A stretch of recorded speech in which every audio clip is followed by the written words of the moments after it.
ਨਾਮ ਅਮੁੱਲਾ ਕੀਮਤ ਨਾ ਕੋਈ ਜਾਣਦਾ ਸਾਈਂ ਜੀ ਦਾ ਨਾਮ ਅਮੁੱਲਾ ਕੀਮਤ ਨਾ ਕੋਈ ਜਾਣਦਾ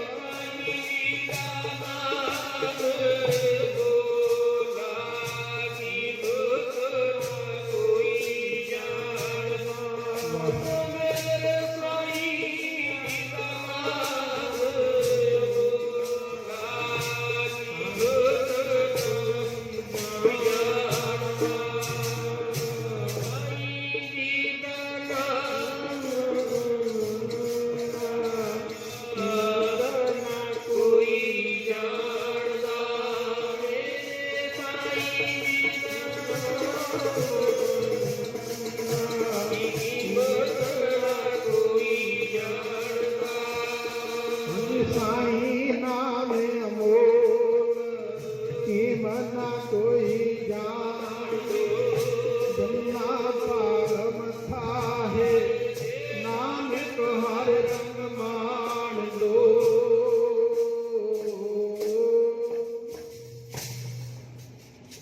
ਪਰ ਕਰ ਦੋ ਸਤਿਗੁਰਾਂ ਦੇ ਸਾਧੂ ਨਵਾਜੇ ਗੁਰੂ ਪਿਆਰੇ ਗੁਰਦੁਆਰੇ ਖਾਲਸਾ ਸਾਧ ਸੰਗਤ ਜੀ ਵਡਭਾਗੇ ਹਾਂ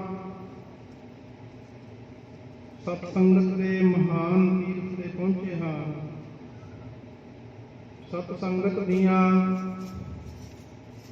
ਅਮੋਲਕ ਘੜੀਆਂ ਪ੍ਰਾਪਤ ਹੋਈਆਂ ਨੇ ਆਓ ਕੁਝ ਸਮਾਂ ਰਲ ਮਿਲ ਕਰਕੇ ਗੁਰਬਾਣੀ ਕਥਾ ਵਿਚਾਰ ਕੀਰਤਨ ਦੇ ਵਿੱਚ ਹਾਜ਼ਰੀ ਭਰੀਏ ਸਭ ਤੋਂ ਪਹਿਲਾਂ ਦਸਮੇਸ਼ ਪਿਤਾ ਸਰਬੰਸ ਦਾਨੀ ਸਾਹਿਬੇ ਕਮਾਲ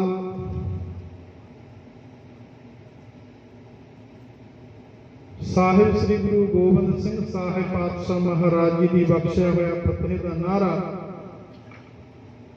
ਸਾਰੇ ਬੁਲੰਦ ਕਰਕੇ ਬੋਲਿਓ ਜੀ ਵਾਹਿਗੁਰੂ ਜੀ ਕਾ ਖਾਲਸਾ ਵਾਹਿਗੁਰੂ ਜੀ ਕੀ ਫਤਿਹ ਵਡਭਾਗੇ ਹਾਂ ਸਤ ਸੰਗਤ ਦੇ ਮਹਾਨ ਤੀਰਥ ਤੇ ਪਹੁੰਚੇ ਹਾਂ ਸਤ ਸੰਗਤ ਦੀਆਂ ਅਮੋਲਕ ਘੜੀਆਂ ਪ੍ਰਾਪਤ ਹੋਈਆਂ ਨੇ ਭਲੀ ਪ੍ਰਕਾਰ ਆਪ ਜੀ ਨੂੰ ਪਤਾ ਹੀ ਹੈ ਕਿ ਸਰਬੱਤ ਸੰਗਤਾਂ ਦੇ ਭਲੇ ਵਾਸਤੇ ਇਸ ਸਥਾਨ ਦੀ ਮਰਿਆਦਾ ਦੇ ਅਨੁਸਾਰ ਹਰ ਸਾਲ ਸਮੂਹ ਸੰਗਤਾਂ ਦੇ ਸਹਿਯੋਗ ਦੇ ਨਾਲ ਸ੍ਰੀ ਅਖੰਡ ਪਾਠ ਸਾਹਿਬ ਪ੍ਰਕਾਸ਼ ਹੁੰਦੇ ਹਨ 3 ਦਿਨ ਗੁਰਬਾਣੀ ਦੇ ਪ੍ਰਵਾਹ ਚੱਲਦੇ ਨੇ ਸੰਗਤਾਂ ਲਾਹੇ ਲੈ ਕੇ ਆਪਣਾ ਜੀਵਨ ਸਫਲ ਕਰਦੀਆਂ ਨੇ ਸੋ ਪ੍ਰਬੰਧਕਾਂ ਨੇ ਇਸ ਵਾਰ ਬੜਾ ਸੋਹਣਾ ਫੈਸਲਾ ਲਿਆ ਕਿ ਇਸ ਸਾਲ ਦੇ ਸ਼ੁਰੂ ਦੇ ਵਿੱਚ ਹੀ ਸਭ ਤੋਂ ਪਹਿਲਾਂ ਧੰਨ ਗੁਰੂ ਗ੍ਰੰਥ ਸਾਹਿਬ ਸੱਚੇ ਪਾਤਸ਼ਾਹ ਜੀ ਦਾ ਸ਼ੁਕਰਾਨਾ ਕਰੀਏ ਸਤਿਗੁਰਾਂ ਦੇ ਚਰਨਾਂ ਦੇ ਵਿੱਚ ਅਰਦਾਸ ਬੇਨਤੀ ਕਰੀਏ ਸਰਬੱਤ ਦੇ ਭਲੇ ਵਾਸਤੇ ਸਾਰੇ ਦੇਸ਼ਾਂ ਦੀ ਚੜ੍ਹਦੀ ਕਲਾ ਵਾਸਤੇ ਤੰਦਰੁਸਤੀ ਵਾਸਤੇ ਜੋ ਆਪਣੇ ਕਿਸਾਨ ਭਰਾ ਦਿੱਲੀ ਮੋਰਚੇ ਦੇ ਵਿੱਚ ਕਿਸਾਨ ਅੰਦੋਲਨ ਚੱਲ ਰਿਹਾ ਗੁਰਮੁਖ ਪਿਆਰਿਓ ਆਪਣੇ ਹੱਕਾਂ ਦੀ ਖਾਤਰ ਉੱਥੇ ਬੈਠੇ ਨੇ ਆਪਣੀ ਹੋਂਦ ਨੂੰ ਬਚਾਉਣ ਵਾਸਤੇ ਆਉਣ ਵਾਲੇ ਭਵਿੱਖ ਨੂੰ ਬਚਾਉਣ ਵਾਸਤੇ ਕਿੰਨੀ ਠੰਡ ਦੇ ਵਿੱਚ ਉੱਥੇ ਸੜਕਾਂ ਤੇ ਸਾਡੀਆਂ ਮਾਤਾਵਾਂ ਭੈਣਾਂ ਬਜ਼ੁਰਗ ਨੌਜਵਾਨ ਵੀਰ ਗੁਰਮੁਖ ਪਿਆਰਿਓ ਹੱਕ ਸੱਚ ਦੀ ਖਾਤਰ ਲੜ ਰਹੇ ਨੇ, ਉਹਨਾਂ ਦੀ ਵੀ ਚੜ੍ਹਦੀ ਕਲਾ ਵਾਸਤੇ, ਸਮੂਹ ਦੇਸ਼ਾਂ ਵਿਦੇਸ਼ਾਂ ਦੀਆਂ ਸੰਗਤਾਂ ਦੀ ਚੜ੍ਹਦੀ ਕਲਾ ਵਾਸਤੇ, ਆਪਣੇ ਸਮੁੱਚੇ ਸ਼ਹਿਰ ਦੀ ਚੜ੍ਹਦੀ ਕਲਾ ਵਾਸਤੇ ਸ੍ਰੀ ਅਖੰਡ ਪਾਠ ਸਾਹਿਬ ਪ੍ਰਕਾਸ਼ ਹੋਏ ਸਨ, ਜਿਨ੍ਹਾਂ ਦੇ ਪਿਆਰਿਓ ਹੁਣ ਭੋਗ ਪੈ ਚੁੱਕੇ ਨੇ। ਹੁਣ ਕੁਝ ਸਮਾਂ ਆਪਾਂ ਗੁਰਬਾਣੀ ਕਥਾ ਵਿਚਾਰ ਕਰਾਂਗੇ, ਉਪਰੰਤ ਆਪਾਂ ਸਾਰੇ ਰਲ ਮਿਲ ਕਰਕੇ ਸਮੂਹ ਸੰਗਤਾਂ ਦੀ ਤੰਦਰੁਸਤੀ ਵਾਸਤੇ, ਭਲੇ ਵਾਸਤੇ ਅਰਦਾਸ ਬੇਨਤੀ ਦੇ ਵਿੱਚ ਜੁੜਾਂਗੇ। ਸਤਿਗੁਰੂ ਜੀ ਰਹਿਮਤ ਕਰਨ, ਸਭ ਦੇ ਪਰਿਵਾਰਾਂ ਦੇ ਵਿੱਚ ਤੰਦਰੁਸਤੀਆਂ ਬਖਸ਼ ਕਰਨ, ਖੁਸ਼ੀਆਂ ਬਖਸ਼ ਕਰਨ, ਦੇਸ਼ਾਂ ਵਿਦੇਸ਼ਾਂ ਦੇ ਵਿੱਚ ਚੜ੍ਹਦੀਆਂ ਕਲਾ ਸਤਿਗੁਰੂ ਸੱਚੇ ਪਾਤਸ਼ਾਹ ਜੀ ਕਰਨ। ਸੋ ਪਿਆਰਿਓ, ਬਹੁਤ ਵੱਡਿਆਂ ਭਾਗਾਂ ਵਾਲੇ ਆ ਜਿਨ੍ਹਾਂ ਨੇ ਲਾਹੇ ਲਏ ਨੇ। 3 ਦਿਨ ਗੁਰੂ ਘਰ ਦੇ ਵਿੱਚ ਸੇਵਾ ਕੀਤੀ, ਮਾਈਆਂ ਨੇ, ਵੀਰਾਂ ਨੇ, ਭਰਾਵਾਂ ਨੇ ਸੇਵਾਵਾਂ ਕੀਤੀਆਂ, ਪਾਠੀ ਸਿੰਘਾਂ ਨੇ ਰੌਲਾ ਲਾਈਆਂ, ਕੀਰਤਨ ਕੀਤਾ ਤੇ ਗੁਰਮੁਖ ਪਿਆਰਿਓ ਆਪਣੇ ਜੀਵਨ ਨੂੰ ਸਫਲ ਬਣਾਇਆ। ਉਹ ਵੀ ਸੰਗਤਾਂ ਧੰਨਤਾ ਦੇ ਯੋਗ ਨੇ ਜਿਨ੍ਹਾਂ ਨੇ 3 ਦਿਨ ਸ਼ਾਮ ਦੇ ਦੀਵਾਨਾਂ ਦੇ ਵਿੱਚ ਹਾਜ਼ਰੀ ਭਰੀ ਹੈ, ਹਰੀ ਜਸ ਸ਼ਰਵਣ ਕੀਤਾ ਹੈ। ਗੁਰਮੁਖ ਪਿਆਰਿਓ, ਧੰਨ ਗੁਰੂ ਅਰਜਨ ਦੇਵ ਪਾਤਸ਼ਾਹ ਮਹਾਰਾਜ ਜੀ ਨੂੰ ਜੇ ਪੁੱਛੀਏ ਵੀ ਸਭ ਤੋਂ ਵੱਡਾ ਪੁੰਨ ਕੀ ਹੈ ਕਲਯੁਗ ਦੇ ਸਮੇਂ ਦੇ ਵਿੱਚ, ਮਹਾਰਾਜ ਕਹਿੰਦੇ ਨੇ ਕਲਮਹ ਇਹੋ ਪੁੰਨ। ਕਲ ਨਾਮ ਕਲਯੁਗ ਦਾ, ਕਲਮਹ ਇਹੋ ਪੁੰਨ। ਕਿਹੜਾ ਪੁੰਨ? ਗੁਣ ਗੋਬਿੰਦ ਗਾਹੇ। ਉਸ ਪ੍ਰਮਾਤਮਾ ਦੇ ਗੁਣ ਗਾਏ ਜਾਣ। ਸਤ ਸੰਗਤ ਦੇ ਵਿੱਚ ਆ ਕੇ ਆਪਾਂ ਰਲ ਮਿਲ ਕਰਕੇ ਗੁਰੂ ਦੇ ਗੁਣ ਗਾਉਂਦੇ ਆ ਤੇ ਗੁਰਮੁਖ ਪਿਆਰਿਓ ਗੁਣ ਗਾ ਕੇ ਉਸ ਪਰਮੇਸ਼ਰ ਦੀ ਸਿਫਤ ਸਲਾਹ ਕਰਕੇ ਆਪਣੇ ਸਮੇਂ ਨੂੰ ਤੇ ਸਵਾਸਾਂ ਨੂੰ ਸਫਲ ਬਣਾਉਂਦੇ ਆ। ਆਓ ਹੁਣ ਆਪਾਂ ਕੁਝ ਸਮਾਂ ਗੁਰਬਾਣੀ ਦੇ ਸ਼ਬਦ ਦੀ ਵਿਚਾਰ ਦੇ ਨਾਲ ਜੁੜੀਏ। ਇੱਕ ਸ਼ਬਦ ਦੀ ਵਿਚਾਰ ਕਰਨ ਦੀ ਕੋਸ਼ਿਸ਼ ਕਰਾਂਗਾ। ਸਤਿਗੁਰਾਂ ਦੇ ਚਰਨਾਂ ਵਿੱਚ ਬੇਨਤੀ ਕਰਦੇ ਹਾਂ, ਆਪ ਸਰਬੱਤ ਸੰਗਤਾਂ ਦੇ ਚਰਨਾਂ ਦੇ ਵਿੱਚ ਬੇਨਤੀ ਕਰਦੇ ਵੀ ਅਸੀਸ ਦੇਵੋ, ਵੀ ਸਾਨੂੰ ਕਥਾ ਵਿਚਾਰ ਕਰਨ ਦੀ ਸੋਝੀ ਆ ਜਾਵੇ। ਸਤਿਗੁਰੂ ਜੀ ਮਿਹਰ ਕਰਨ ਇੱਕ ਸ਼ਬਦ ਦੀ ਵਿਆਖਿਆ ਆਪਾਂ ਰਲ ਮਿਲ ਕਰਕੇ ਗੁਰਮੁਖ ਪਿਆਰਿਓ ਕਰਨ ਦੀ ਕੋਸ਼ਿਸ਼ ਕਰਾਂਗੇ। ਸਤਿਗੁਰੂ ਜੀ ਆਪ ਹੀ ਕਰਵਾ ਲੈਣ। ਆਓ ਆਪੋ ਆਪਣੀਆਂ ਮਨੋਬਿਰਤੀਆਂ ਨੂੰ ਇਕਾਗਰ ਕਰਕੇ ਸ਼ਰਵਣ ਕਰੀਏ ਜੀ। ਬਿਲਾਵਲ ਮਹੱਲਾ ਪੰਜਵਾ। ਇਹ ਬਿਲਾਵਲ ਰਾਗ ਦੇ ਵਿੱਚ ਸ਼ਹੀਦਾਂ ਦੇ ਸਰਤਾਜ ਪੰਜਵੇਂ ਪਾਤਸ਼ਾਹ ਧੰਨ ਗੁਰੂ ਅਰਜਨ ਦੇਵ ਪਾਤਸ਼ਾਹ ਮਹਾਰਾਜ ਜੀ ਸ਼ਬਦ ਉਚਾਰਨ ਕਰ ਰਹੇ ਹਨ। ਭੂਲੇ ਮਾਰਗ ਜਿਨਹਿ ਬਤਾਇਆ। ਧੰਨ ਗੁਰੂ ਅਰਜਨ ਦੇਵ ਪਾਤਸ਼ਾਹ ਮਹਾਰਾਜ ਕਹਿੰਦੇ ਭੂਲੇ ਮਾਰਗ ਜਿਨਹਿ ਬਤਾਇਆ, ਐਸਾ ਗੁਰ ਬਟ ਭਾਗੀ ਪਾਇਆ। ਗੁਰੂ ਅਰਜਨ ਦੇਵ ਪਾਤਸ਼ਾਹ ਮਹਾਰਾਜ ਕਹਿੰਦੇ ਐਸਾ ਅਸੀਂ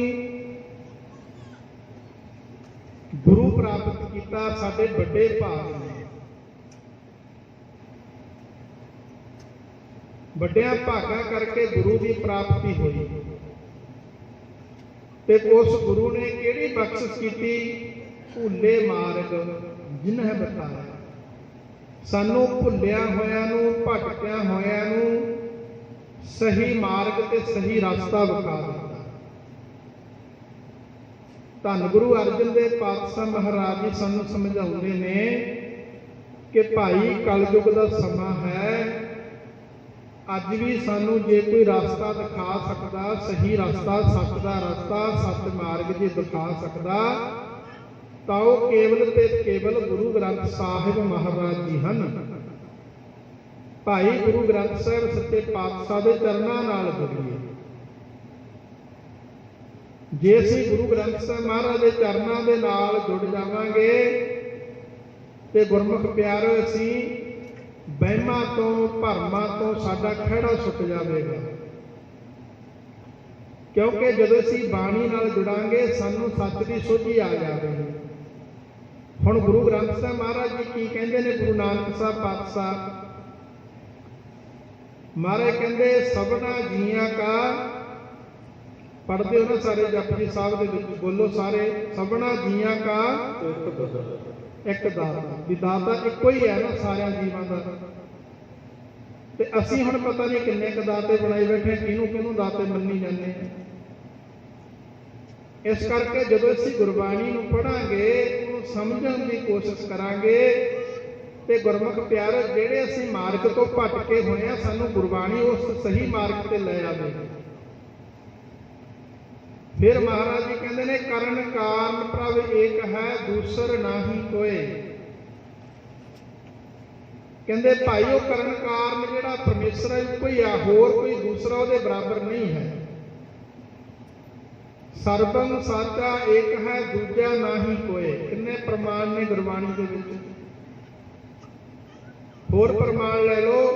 ਮਹਾਰਾਜ ਕਹਿੰਦੇ ਸਾਹਿਬ ਮੇਰਾ ਏਕੋ ਹੈ, ਏਕੋ ਹੈ ਭਾਈ, ਏਕੋ ਹੈ। 3 ਵਾਰੀ ਇੱਕ ਕਿਹਾ ਪੰਗਤੀ ਵਿੱਚ। ਕਹਿੰਦੇ ਭਾਈ ਮਾਲਕ ਇੱਕੋ ਹੀ ਆ, ਪ੍ਰਮਾਤਮਾ ਪਰਮੇਸ਼ਰ ਵਾਹਿਗੁਰੂ ਇੱਕੋ ਹੀ ਹੈ ਮਾਲਕ।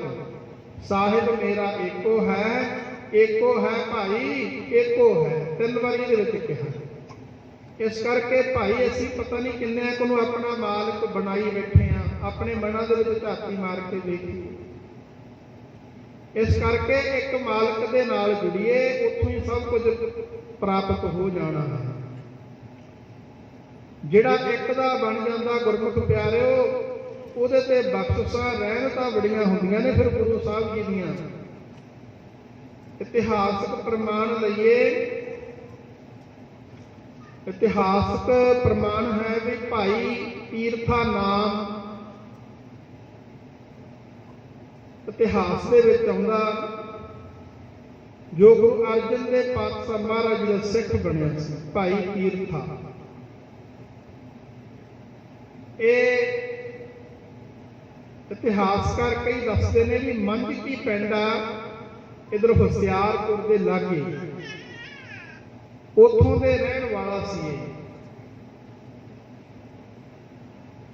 ਕਈ ਇਹਦਾ ਗੋਤ ਵੀ ਦੱਸਦੇ ਨੇ ਵੀ ਮੰਝ ਗੋਤ ਸੀ ਤੇ ਉਸ ਇਲਾਕੇ ਦੇ ਵਿੱਚ ਮੰਝ ਗੋਤ ਦੇ ਹੋਣ ਕਰਕੇ ਉੱਥੇ ਮੰਝ ਨਗਰ ਵਸਿਆ ਹੋਇਆ ਹੈ। ਉਸ ਨਗਰ ਦੇ ਰਹਿਣ ਵਾਲਾ ਸੀ ਭਾਈ ਤੀਰਥਾ। ਇਹ ਜਿਹੜਾ ਤੀਰਥਾ ਸੀ ਗੁਰਮੁਖ ਪਿਆਰੋ ਸਖੀ ਸਰਵਰ ਨੂੰ ਮੰਨਣ ਵਾਲਾ ਸੀ, ਸਖੀ ਸਰਵਰ ਦਾ ਉਪਾਸਕ ਸੀ। ਭਾਵ ਕਿ ਜਿਹਨੂੰ ਅਸੀਂ ਨਗਾਹੇ ਵਾਲਾ ਪੀਰ ਕਹਿੰਦੇ ਹਾਂ, ਉਹਦਾ ਉਪਾਸਕ ਸੀ ਇਹ। ਇਹਦੇ ਘਰੇ ਇੱਕ ਬਹੁਤ ਵੱਡਾ ਪੀਰਖਾਨਾ ਬਣਿਆ ਹੋਇਆ ਸੀ। ਨਗਾਹੇ ਵਾਲੇ ਪੀਰ ਦੀ ਕਬਰ ਬਣੀ ਹੋਈ ਸੀ ਘਰ ਦੇ ਵਿੱਚ। ਆਪ ਚੌਂਕੀ ਭਰਨ ਜਾਂਦਾ ਸੀ ਨਗਾਹੇ ਤੇ ਗੁਰਮੁਖ ਪਿਆਰਿਓ ਪਿੰਡ ਦਾ ਚੌਧਰੀ ਵੀ ਬਣਿਆ ਹੋਇਆ ਸੀ ਤੇ ਹੋਰ ਲੋਕਾਂ ਨੂੰ ਨਾਲ ਲੈ ਕੇ ਇਹਦੇ ਸੰਗੀ ਸਾਥੀ ਹੁੰਦੇ ਸਨ ਉੱਥੇ ਨਗਾਹੇ ਤੇ ਜਾਣਾ। ਇੱਕ ਵਾਰ ਨਗਾਹੇ ਤੇ ਜਦੋਂ ਜਾਣ ਲੱਗਿਆ ਤੇ ਰਸਤੇ ਦੇ ਵਿੱਚ ਵੀ ਅੰਮ੍ਰਿਤਸਰ ਸਾਹਿਬ ਹੋ ਕੇ ਜਾਣ ਲੱਗਿਆ, ਉੱਥੇ ਧੰਨ ਗੁਰੂ ਅਰਜਨ ਦੇਵ ਪਾਤਸ਼ਾਹ ਮਹਾਰਾਜ ਦੀ ਅੰਮ੍ਰਿਤਸਰ ਦੀ ਮਹਿਮਾ ਸੁਣੀ ਇਹਨੇ, ਭਾਈ ਤੀਰਥੇ ਨੇ। ਤੇ ਜਦੋਂ ਮਹਿਮਾ ਸੁਣੀ ਗੁਰਮੁਖ ਪਿਆਰਿਓ, ਉਹ ਸਤਿਗੁਰਾਂ ਦੇ ਦਰਬਾਰ ਵਿੱਚ ਚਲਿਆ ਗਿਆ ਤੇ ਦਰਬਾਰ ਦੇ ਵਿੱਚ ਗਿਆ, ਜਾ ਕੇ ਵੇਖਿਆ ਵੀ ਸੇਵਾਦਾਰ ਸੇਵਾ ਕਰ ਰਹੇ ਨੇ ਗੁਰੂ ਘਰ ਦੀ। ਧੰਨ ਗੁਰੂ ਅਰਜਨ ਦੇਵ ਪਾਤਸ਼ਾਹ ਮਹਾਰਾਜ ਜੀ ਦਾ ਦੀਵਾਨ ਸਜਿਆ ਹੋਇਆ ਤੇ ਜਾ ਕੇ ਦੀਵਾਨ ਦੇ ਵਿੱਚ ਬੈਠਾ। ਕਥਾ ਉਸ ਸਮੇਂ ਚੱਲ ਰਹੀ ਹੈ ਗੁਰਬਾਣੀ ਦੀ। ਏਕ ਪਿਤਾ ਏਕ ਸੁਕੇ ਹਮ ਬਾਰਿਕ ਤੂੰ ਮੇਰਾ ਗੁਰਹਾਈ। ਇਹ ਸ਼ਬਦ ਦੀ ਵਿਆਖਿਆ ਚੱਲ ਰਹੀ ਹੈ। ਸਤਿਗੁਰਾਂ ਦੇ ਮੁਖ ਤੋਂ ਗੁਰਮੁਖ ਪਿਆਰਿਓ ਬਾਣੀ ਸੁਣੀ, ਸਤਿਗੁਰਾਂ ਦੇ ਦਰਸ਼ਨ ਕਰਕੇ ਮਨ ਨੂੰ ਸ਼ਾਂਤੀ ਮਿਲੀ। ਤੇ ਉਹਨਾਂ ਜਿਹੜੇ ਸੇਵਾਦਾਰ ਗੁਰਸਿੱਖ ਤੇ ਸੇਵਾ ਕਰਦੇ ਨੇ ਉਹਨਾਂ ਨੂੰ ਪੁੱਛਦਾ ਵੀ ਇਹ ਕੌਣ ਆ?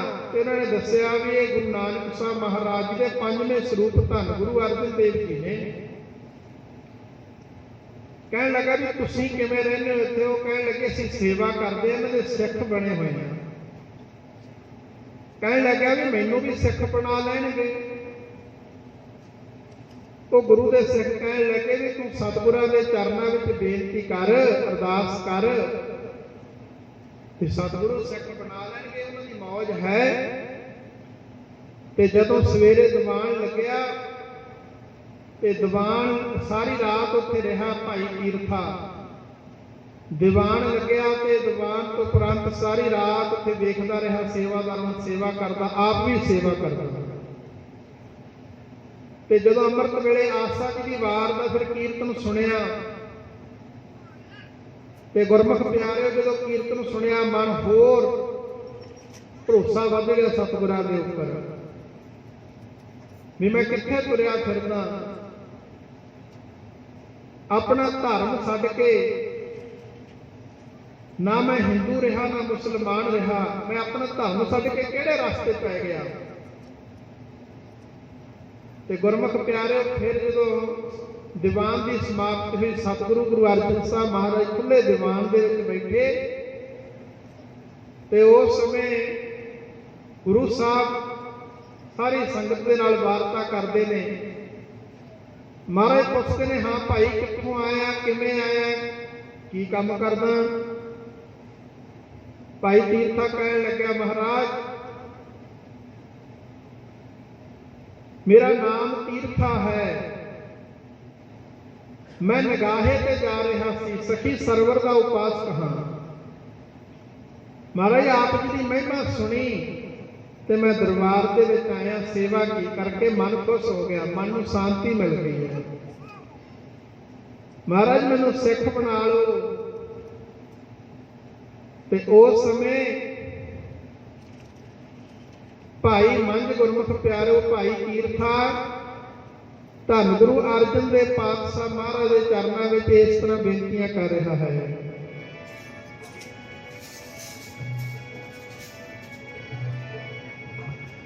ਐਸੀ ਕਿਰਪਾ ਕਰੋ ਮਹਾਰਾਜ,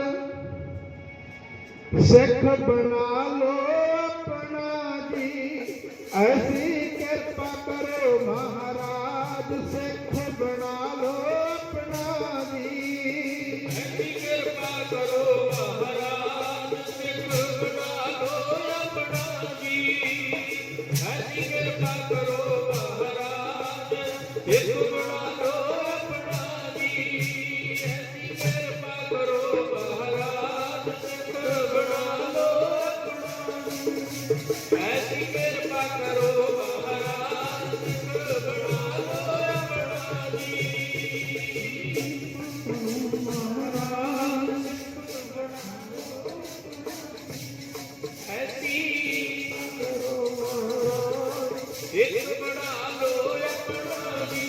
ਐਸੀ ਕਿਰਪਾ ਕਰੋ ਮਹਾਰਾਜ, ਸਿੱਖ ਬਣਾ ਲੋ ਆਪਣਾ ਜੀ। ਐਸੀ ਕਿਰਪਾ ਕਰੋ ਮਹਾਰਾਜ, ਸਿੱਖ ਬਣਾ ਲੋ ਆਪਣਾ ਜੀ। ਐਸੀ ਕਿਰਪਾ ਕਰੋ ਮਹਾਰਾਜ, ਸਿੱਖ ਬਣਾ ਲੋ ਆਪਣਾ ਜੀ। ਕਿਰਪਾ ਕਰੋ ਮਹਾਰਾਜ, ਸਿੱਖ ਬਣਾ ਲੋ ਆਪਣਾ ਜੀ। ਐਸੀ ਕਿਰਪਾ ਕਰੋ ਮਹਾਰਾਜ, ਸਿੱਖ ਬਣਾ ਲੋ। ਐਸੀ ਕਿਰਪਾ ਕਰੋ ਮਹਾਰਾਜ, ਸਿੱਖ ਬਣਾ ਲੋ ਆਪਣਾ ਜੀ। ਧੰਨ ਗੁਰੂ ਅਰਜਨ ਦੇਵ ਪਾਤਸ਼ਾਹ ਮਹਾਰਾਜ ਕਹਿੰਦੇ ਇਹ ਸਿੱਖੀ ਆ ਨਾ ਜਿਹੜੀ, ਇਹ ਐਵੇਂ ਨਹੀਂ ਮਿਲਦੀ ਹੈ। ਆਪਣੇ ਆਪ ਨੂੰ ਮਾਰਨਾ ਪੈਂਦਾ, ਆਪਣੇ ਆਪ ਨੂੰ ਗਵਾਉਣਾ ਪੈਂਦਾ, ਆਪਣੇ ਆਪ ਨੂੰ ਖਵਾਉਣਾ ਪੈਂਦਾ। ਸਿੱਖੀ ਕਿਸੇ ਭੇਖ ਦਾ ਨਾਂ ਨਹੀਂ ਹੈ। ਇਹ ਨਹੀਂ ਵੀ ਦਾੜਾ ਰੱਖ ਲਿਆ, ਦਸਤਾਰ ਸਜਾ ਲਈ, 5 ਕਕਾਰ ਪਾਲੇ, ਗਾਤਰਾ ਕਿਰਪਾਨ ਕਸਹਿਰਾ ਪਾ ਕੇ ਨਹੀਂ ਸਿੱਖ ਬਣ ਜਾਂਦਾ। ਇਹ ਤਾਂ ਬੜਾ ਸੌਖਾ ਕੰਮ ਆ। ਤੇ ਗੁਰਮੁਖ ਪਿਆਰੋ, ਸਿੱਖੀ ਨਿਭਾਉਣੀ ਔਖੀ ਹੈ। ਸਿੱਖ ਬਣਨਾ ਸੌਖਾ, ਪਰ ਸਿੱਖੀ ਨਿਭਾਉਣੀ ਬੜੀ ਔਖੀ ਹੈ। ਸਿੱਖੀ ਖੰਨਿਓ ਤਿੱਖੀ, ਵਾਲ ਉਹ ਨਿੱਕੀ ਹੈ। ਖੰਡੇ ਦੀ ਧਾਰ ਦੇ ਨਾਲੋਂ ਤਿੱਖੀ ਹੈ ਤੇ ਵਾਲ ਤੋਂ ਬਰੀਕ ਹੈ। ਸੌਖੀ ਨਹੀਂ ਕਮਾਉਣੀ ਸਿੱਖੀ, ਬੜੀ ਔਖੀ ਹੈ। ਧੰਨ ਗੁਰੂ ਅਰਜਨ ਦੇਵ ਪਾਤਸ਼ਾਹ ਮਹਾਰਾਜ ਕਹਿੰਦੇ ਨੇ ਭਾਈ ਤੀਰਥ ਦੇ ਨੂੰ, ਇਹ ਮਹਿੰਗੀ ਵਸਤੂ ਹੈ,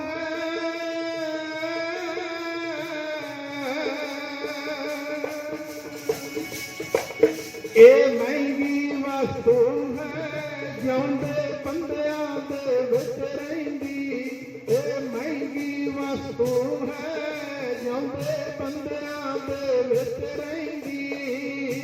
ਮਹਿੰਗੀ ਵਸਤੂ ਹੈ, ਜਿਉਂਦੇ ਬੰਦਿਆਂ ਦੇ ਵਿੱਚ ਰਹਿੰਦੀ। ਇਹ ਮਹਿੰਗੀ ਵਸਤੂ ਹੈ, ਜਿਉਂਦੇ ਬੰਦਿਆਂ ਦੇ ਵਿੱਚ ਰਹਿੰਦੀ। ਮਹਿੰਗੀ ਵਸਤੂ ਹੈ, ਵਿੱਚ ਰਹਿੰਦੀ।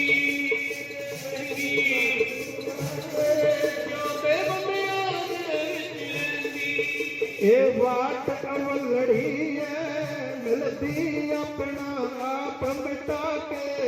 ਇਹ ਵਾਟ ਅਵਲੜੀ ਹੈ, ਮਿਲਦੀ ਆਪਣਾ ਆਪ ਮਿਟਾ ਕੇ। ਵਾਟ ਅਵਲੜੀ ਹੈ, ਮਿਲਦੀ ਆਪਣਾ ਆਪ ਗਵਾ ਕੇ। ਵਾਟ ਮਿਲਦੀ ਆਪਣਾ ਆਪ ਗਵਾ ਕੇ। ਵਾਟ ਅਵਲੜੀ ਹੈ, ਵਾਟ ਅਵਲੜੀ ਹੈ, ਮਿਲਦੀ ਆਪ ਗਵਾ ਕੇ। ਕੁਦਰਤ ਵਿੱਚ ਕਾਦਰ ਹੈ,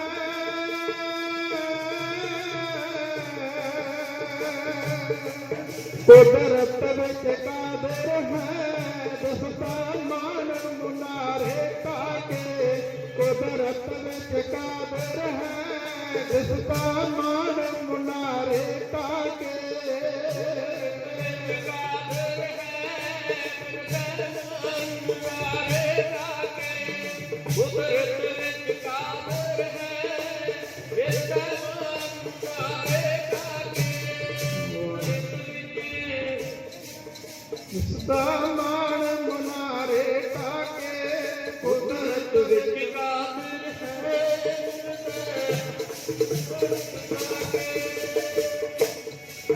ਇਹ ਧਰਮੀ ਨੂੰ ਚਾਹੁੰਦੀ ਐ, ਸਿੱਖੀ ਜਾਵੇ ਦੇ ਨਾਲ ਕਹਿੰਦੀ। ਇਹ ਮਹਿੰਗੀ ਵਸਤੂ ਹੈ, ਜਿਉਂਦੇ ਬੰਦਿਆਂ ਦੇ ਵਿੱਚ ਰਹਿੰਦੀ। ਮਹਿੰਗੀ ਵਸਤੂ ਹੈ, ਜਿਉਂਦੇ ਬੰਦਿਆਂ ਦੇ ਵਿੱਚ ਰਹਿੰਦੀ। ਇਹ ਮਹਿੰਗੀ ਵਸਤੂ ਹੈ, ਜਿਉਂਦੇ ਬੰਦਿਆਂ ਦੇ ਵਿੱਚ ਰਹਿੰਦੀ। ਮਹਿੰਗੀ ਵਸਤੂ ਹੈ,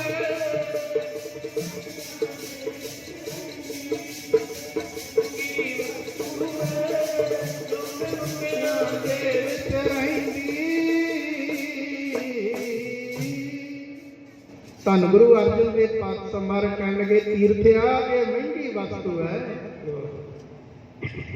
ਗੁਰਮੁਖ ਪਿਆਰਿਓ, ਇੱਕ ਹੁੰਦੀ ਆ ਦੇਖਾ ਦੇਖੀ ਦੀ ਸਿੱਖੀ, ਵੀ ਕਿਸ ਨੂੰ ਵੇਖ ਕੇ ਕਕਾਰ ਪਾ ਲੈਣੇ, ਧਾਰਨ ਕਰ ਲੈਣੇ। ਇਹ ਤਾਂ ਠੱਗ ਚੋਰ ਵੀ ਕਰ ਲੈਂਦੇ ਆ। ਇੱਕ ਹੁੰਦੀ ਆ ਦੇਖਾ ਦੇਖੀ ਦੀ, ਇੱਕ ਭੇਖ ਦੀ, ਭੇਖ ਬਣਾ ਲੈਣਾ। ਤੇ ਗੁਰਮੁਖ ਪਿਆਰਿਓ, ਇੱਕ ਹੁੰਦੀ ਆ ਸਿਦਕ ਦੀ ਸਿੱਖੀ। ਉਹ ਸਿਦਕੀ ਜਿਹੜੇ ਹੁੰਦੇ ਨੇ ਉਹ ਕੋਈ ਵਿਰਲੇ ਹੁੰਦੇ ਨੇ, ਸਿਦਕ ਨਿਭਾਉਣ ਵਾਲੇ। ਉਹ ਫਿਰ ਆਪਣਾ ਆਪ ਗਵਾ ਦਿੰਦੇ ਨੇ। ਗੁਰਮੁਖ ਪਿਆਰੋ, ਕਿੰਨੇ ਇਤਿਹਾਸ ਵਿੱਚ ਪ੍ਰਮਾਣ ਹੁੰਦੇ ਨੇ ਜਿਨ੍ਹਾਂ ਨੇ ਸਿੱਖੀ ਨਿਭਾਈ ਹੈ। ਸਿਰ ਜਾਵੇ ਤਾਂ ਜਾਵੇ, ਮੇਰਾ ਸਿੱਖੀ ਸਿਦਕ ਨਾ ਜਾਵੇ। ਤੇ ਗੁਰਮੁਖ ਪਿਆਰੋ, ਸਿੱਖੀ ਕੇਸਾਂ ਸਵਾਸਾਂ ਸੰਗ ਨਿਭਾਈ।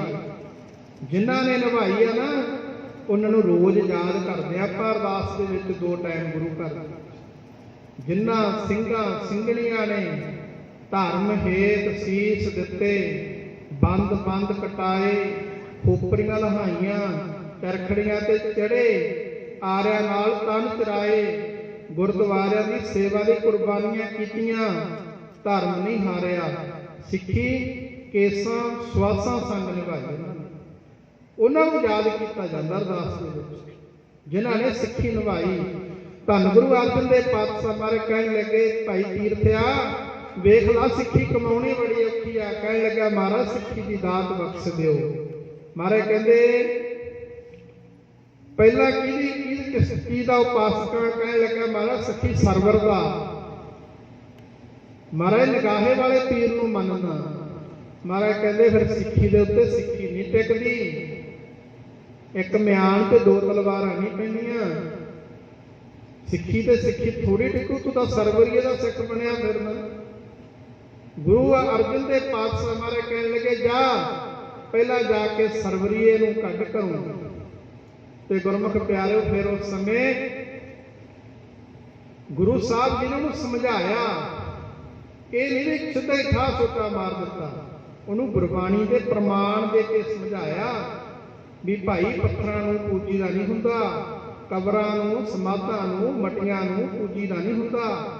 ਗੁਰੂ ਨਾਨਕ ਸਾਹਿਬ ਮਹਾਰਾਜ ਜੀ ਦੀ ਬਾਣੀ ਦੇ ਪ੍ਰਮਾਣ ਦਿੱਤੇ। ਪਹਿਲਾਂ ਗੁਰੂ ਅਰਜਨ ਸਾਹਿਬ ਮਹਾਰਾਜ ਜੀ ਨੇ ਮਾਰੇ ਕਹਿੰਦੇ ਅੰਤੇ ਗੁੰਗੇ ਅੰਧ ਅੰਧਾਰ ਪਾਥਰਲੇ ਪੂਜੇ ਮੁਕਤ ਗਵਾਰ। ਪੱਥਰਾਂ ਨੂੰ ਪੂਜਣ ਵਾਲੇ ਮੂਰਖ ਤੇ ਪਾਗਲ ਹੁੰਦੇ ਨੇ, ਗੁਰੂ ਸਾਹਿਬ ਨੇ ਕਿਹਾ।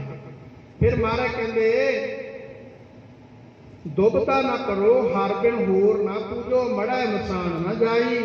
ਇਹਨੇ ਦੁਬਦਾ ਦੇ ਵਿੱਚ ਪੈ ਕੇ ਭਾਈ ਹਰ ਬਿਨ ਪ੍ਰਮਾਤਮਾ ਤੋਂ ਬਿਨਾਂ ਹੋਰ ਨਹੀਂ ਕਿਸੇ ਨੂੰ ਮੰਨਣਾ ਪੂਜਣਾ ਚਾਹੀਦਾ। ਇੱਕ ਦਾਤਾ ਇੱਕੋ ਹੀ ਆ ਪਰਮੇਸ਼ਰ। ਫਿਰ ਮਹਾਰਾਜ ਕਹਿੰਦੇ ਮੜੀ ਮਸਾਣੀ ਮੂੜੇ ਜੋਗ ਨਹੀਂ। ਕਹਿੰਦੇ ਮੂਰਖਾ ਮੜੀ ਮਸਾਣੀ ਨੂੰ ਮੰਨਣਾ ਯੋਗ ਨਹੀਂ ਹੁੰਦਾ। ਇਸ ਤਰ੍ਹਾਂ ਨੂੰ ਪ੍ਰਮਾਣ ਦੇ ਕੇ ਗੁਰੂ ਸਾਹਿਬ ਜੀ ਨੇ ਸਮਝਾਇਆ ਭਾਈ ਤੀਰਥ ਨੇ। ਫਿਰ ਉਹਦਾ ਭਰੋਸਾ ਬਣ ਗਿਆ ਸੀ ਗੁਰੂ ਦੇ ਉੱਪਰ। ਤੇ ਫਿਰ ਗੁਰਮੁਖ ਪਿਆਰੋ ਮਹਾਰਾਜ ਕਹਿੰਦੇ ਜਾ ਹੁਣ ਜਾ ਕੇ ਪਹਿਲਾਂ ਆਪਦੇ ਘਰੋਂ ਕਬਰ ਕੱਢ ਕੇ ਆ ਤੇ ਫਿਰ ਤੈਨੂੰ ਕਹਿੰਦੇ ਜਦੋਂ ਸੱਦਾਂਗੇ ਬੁਲਾਵਾਂਗੇ ਫੇਰ ਆਈ, ਆਪਣੇ ਆਪ ਨਾ ਆਈ। ਤੇ ਗੁਰਮੁਖ ਪਿਆਰਿਓ ਹੁਣ ਨਗਾਹੇ ਨਹੀਂ ਗਿਆ। ਦੇਖੋ ਪਹਿਲਾਂ ਨਗਾਹੇ ਨੂੰ ਜਾ ਰਹੇ ਸੀ, ਵਾਪਸ ਅੰਮ੍ਰਿਤਸਰ ਸਾਹਿਬ ਤੋਂ ਆਪਣੇ ਪਿੰਡ ਪਹੁੰਚ ਗਿਆ। ਘਰ ਪਰਿਵਾਰ ਦੇ ਵਿੱਚ ਗਿਆ, ਜਾ ਕੇ ਪਰਿਵਾਰ ਨੂੰ ਮਿਲਿਆ। ਘਰ ਵਾਲੀ ਪੁੱਛਦੀ ਆ ਵੀ ਤੁਸੀਂ ਗਏ ਸੀ ਨਗਾਹੇ, ਬੜਾ ਜਲਦੀ ਆ ਗਏ। ਉਹ ਕਹਿਣ ਲੱਗਿਆ ਮੈਂ ਨਹੀਂ ਹੁਣ ਨਗਾਹੇ ਜਾਂਦਾ, ਮੈਂ ਤਾਂ ਜਿੱਥੇ ਜਾਣਾ ਸੀ ਜਾ ਆਇਆ। ਕਹਿਣ ਲੱਗਿਆ ਮੈਂ ਤਾਂ ਧੰਨ ਗੁਰੂ ਅਰਜਨ ਦੇਵ ਪਾਤਸ਼ਾਹ ਮਹਾਰਾਜ ਜੀ ਨੂੰ ਆਪਣਾ ਗੁਰੂ ਬਣਾਉਣਾ, ਮੈਂ ਉਹਨਾਂ ਦੀ ਸਿੱਖੀ ਲੈਣੀ ਆ। ਤੇ ਹੁਣ ਮੈਂ ਆਪਣੇ ਘਰ ਦੇ ਵਿੱਚੋਂ ਪੀਰਖਾਨਾ ਢਾਹ ਦੇਣਾ। ਦਿਨ ਚੜਿਆ ਤੇ ਗੁਰਮੁਖ ਪਿਆਰੋ ਪੀਰਖਾਨਾ ਜਿਹੜਾ ਸੀ ਉਹ ਕਬਰ ਬਣੀ ਸੀ, ਉਹਨੇ ਢਾਹ ਕੇ ਸਾਰੀ ਬਾਹਰ ਸੁੱਟ ਦਿੱਤੀ। ਜੋ ਕੁਝ ਘਰ ਦੇ ਵਿੱਚ ਸੀ ਉਹਨੇ ਸਭ ਕੁਝ ਚੱਕ ਦਿੱਤਾ ਭਾਈ ਤੀਰਥੇ ਦੇ। ਹੁਣ ਘਰ ਦੇ ਚੌਧਰੀ ਸੀ ਪਿੰਡ ਦਾ ਤੇ ਪਰਿਵਾਰ ਬੜਾ ਵੱਡਾ ਸੀ। ਤੇ ਗੁਰਮੁਖ ਪਿਆਰੋ ਪਰਿਵਾਰ ਨੇ ਬੜਾ ਵਿਰੋਧ ਕੀਤਾ, ਭਾਈ ਤੀਰਥ ਦਾ ਨੂੰ ਅੱਡ ਕਰ ਦਿੱਤਾ। ਤੇ ਜੋ ਕੁਝ ਕਿਸੇ ਤੋਂ ਲੈਣਾ ਦੇਣਾ ਸੀ ਸਭ ਦੱਬਿਆ ਗਿਆ, ਕਿਸੇ ਨੇ ਕੁਝ ਨਹੀਂ ਦਿੱਤਾ। ਇਹੋ ਜਿਹਾ ਸਮਾਂ ਆ ਗਿਆ ਵੀ ਕੰਗਾਲ ਹੋ ਗਿਆ ਤੇ ਸਾਰੇ ਪਿੰਡ ਨੇ ਬਾਈਕਾਟ ਕਰਤਾ ਭਾਈ ਤੀਰਥੇ ਦਾ।